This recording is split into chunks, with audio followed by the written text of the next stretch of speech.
Hello everyone, आज है 12 जनवरी और आज इस वीडियो में हम बात करने जा रहे हैं मदरसन सुमी वायरिंग के बारे में। 56 रुपीज़ का शेयर है, 2% का फॉल दिखाया था इसने। एक महीने में अगर आप देखो तो लगातार गिरा है ये, तकरीबन 12.5 से 13% का फॉल है। और अगर तेजी आई भी थी 2-3 दिन की, बाद में उससे ज़्यादा का फॉल यहाँ पर आ गया। बात करते हैं वीडियो में इस कंपनी के बारे में कि चल क्या रहा है, क्योंकि अगर आप देखोगे तो भैया 52 वीक्स के लो पर ये बैठ चुका है। इतनी भयंकर गिरावट यहाँ पर है और पूरे बाजार का यही हाल है।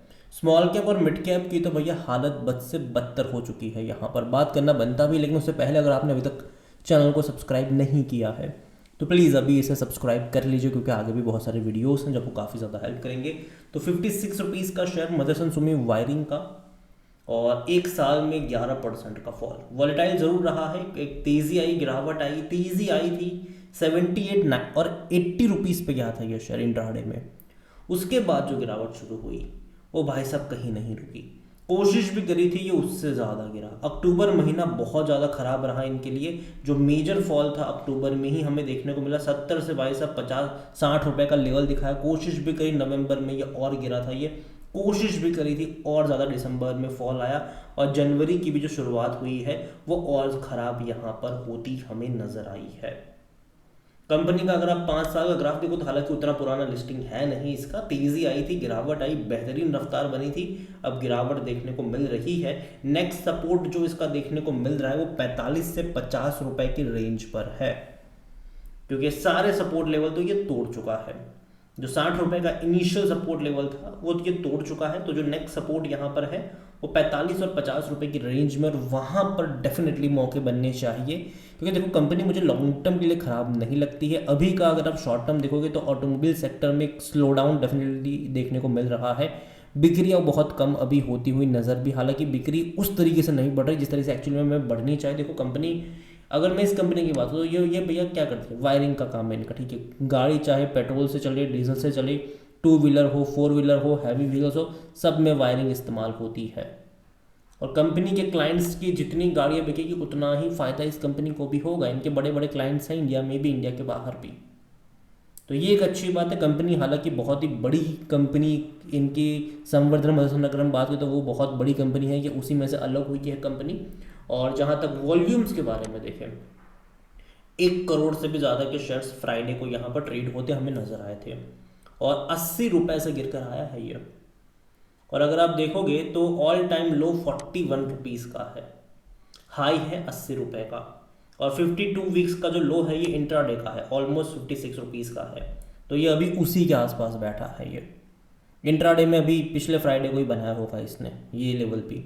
तो देखा जाए तो भैया हर बड़ी गिरावट यहाँ पर देखने को मिली है। सारे सपोर्ट लेवल तोड़ चुका है, 52 वीक्स के लो पर ही बैठ चुका है। मार्केट कैप 24,800 करोड़ के आसपास देखने को मिल रहा है इस कंपनी का।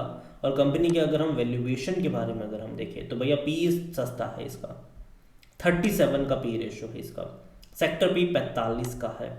फाइनेंशियल्स भी अगर आप देखो लास्ट क्वार्टर के जो नंबर थे ना, उसने डेफिनेटली उतना ज़्यादा एक्साइट तो नहीं करा था पिछले 2 क्वार्टर के नंबर्स ने। रेवेन्यू वाइज डेफिनेटली अच्छे थे पिछले क्वार्टर के, तो 2,330 करोड़ के रेवेन्यू थे, जो कि इससे पहले पिछले साल 2,110 करोड़ के थे। तो ग्रोथ है डेफिनेटली, अब तक का सबसे हाईएस्ट रेवेन्यू क्वार्टरली मैं कहूँगा कि देखने को मिला था। लेकिन प्रॉफिट 150 करोड़ में सिमट गया, जबकि इससे पहले के क्वार्टर में कंपनी 190-155 करोड़ तक, इवन पिछले साल जहाँ रेवेन्यू कम था प्रॉफिट उससे उससे ज़्यादा का था। मतलब मार्जिन पे थोड़ा बहुत दबाव तो बन रहा है यहाँ पर, और ये अच्छा साइन नहीं होता किसी भी कंपनी के लिए। अगर आप पिछले 2 क्वार्टर के नंबर देखो तो वो थोड़े से निराशाजनक ज़रूर है, specifically profit wise. Revenue wise सितंबर के चलो ठीक ठाक है। अभी दिसंबर के नंबर बहुत जल्दी आने वाले, जैसे आएंगे उसके बारे में भी मैं बात करूंगा। जैसे ही नंबर्स आएंगे डेफिनेटली मैं आपको वीडियो बनाकर भी अपडेट कर दूंगा। तो चैनल को सब्सक्राइब करना भूलिएगा नहीं, और बेल आइकन को भी प्रेस ज़रूर कर लीजिएगा। और जहाँ तक बात करी जाए शेयर होल्डिंग को लेकर, तो जो प्रमोटर की होल्डिंग है वो 61.73% की है यहाँ पर। और देखा जाए तो प्रमोटर ने यहाँ पर पिछले कुछ टाइम से बिकवाली तो नहीं करी है, जब से यहाँ पर अलग से लिस्ट हुआ है तब से। होल्डिंग अगर आप देखोगे तो अच्छी खासी क्वांटिटी में कहूँगा कि म्यूचुअल फंड और एफआईज है यहाँ पर।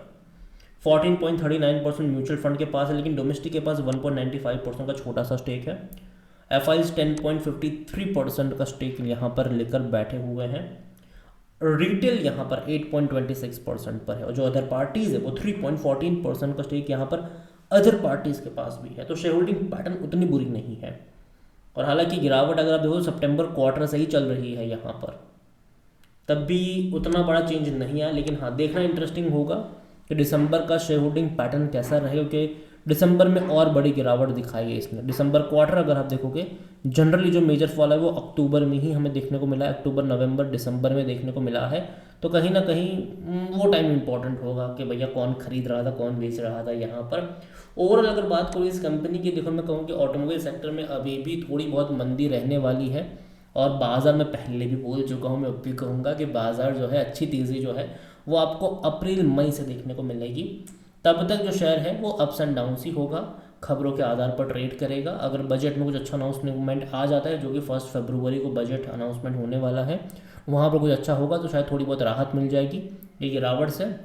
लेकिन जैसा कि मैंने पहले कहा, बाजार जो है वो एक हफ्ता अप एक हफ्ता डाउन वाला ही सिनारियो आपको देखने को मतलब दे सकता है। तेज़ी गिरावट कॉम्बो ही आपको देखने को मिलेगा। और जो अच्छी खासी रफ्तार जो है, जो एक वापस से बाउंस बैक जो है बाज़ार में कहीं ना कहीं जो वो मैं एक्सपेक्ट कर रहा हूँ, वो अप्रैल और मई से है। तो जो खरीदारी के मौके बनेंगे मेरे हिसाब से, वो बाय ऑन डिप्स का जो अप्रोच के साथ ही मैं चलने की बात करूँ कि देखो ऐसे ही मौके होते हैं जहाँ पर आपको डिस्काउंटेड प्राइस पे शेयर मिल जाते हैं, ठीक है। ऐसे ही गिरावट होती है जहाँ पर आपको खरीदारी के मौके ढूंढने चाहिए। कोविड के टाइम पर भैया बहुत बड़ी गिरावट थी, उसके बाद का जो राइज है हम सब ने देखा। इवन जब जब बाज़ार में गिरावट आई है, बाज़ार ने उससे ज़्यादा बाउंस बैक दिया है हर बार। तो आगे भी मैं कुछ ऐसा ही एक्सपेक्ट कर रहा हूँ।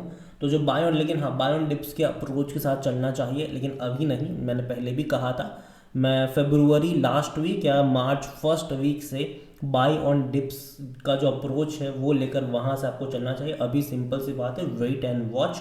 और जहाँ तक इस कंपनी को लेकर बात है, मुझे लगता है कि 45 और 50 रुपये का जो लेवल है वहाँ पर आपकी नज़र होनी चाहिए। अगेन ये मेरा पर्सनल ओपिनियन है, कोई भी इन्वेस्टमेंट एडवाइस नहीं है ये। इसके अलावा इसी ग्रुप की एक और कंपनी है, इनकी पेरेंट कंपनी कह लो, संवर्धनम मदरसन है ये। इसमें भी भयंकर गिरावट हमने देखी है, 215 रुपये के लेवल से गिरकर ये भी नीचे आया और सारे सपोर्ट लेवल ये भी तोड़ चुका है। और अगर आप चाहते हैं कि मैं इसके ऊपर भी एक डिटेल वीडियो बनाऊँ तो कमेंट में इसका नाम लिखिएगा। जितनी ज़्यादा कमेंट आएगी उतना ही जल्दी वीडियो आएगा। वीडियो को यहीं पर एंड करता हूँ। पसंद आया हो तो लाइक करो, शेयर करो। चैनल अगर पहली बार है तो प्लीज़ सब्सक्राइब करें। और Motherson Sumi wiring India limited के बारे में आप क्या सोचते हैं वो भी आप मुझे कमेंट में लिख कर बता सकते हैं। Thank you. और लास्ट में इतना ज़रूर कहूँगा कि देखो, बाजार में अप्स एंड डाउन्स चलेगा अभी भी कुछ महीना। पैनिक में आकर बेचने की या फिर डरने की ज़रूरत नहीं है।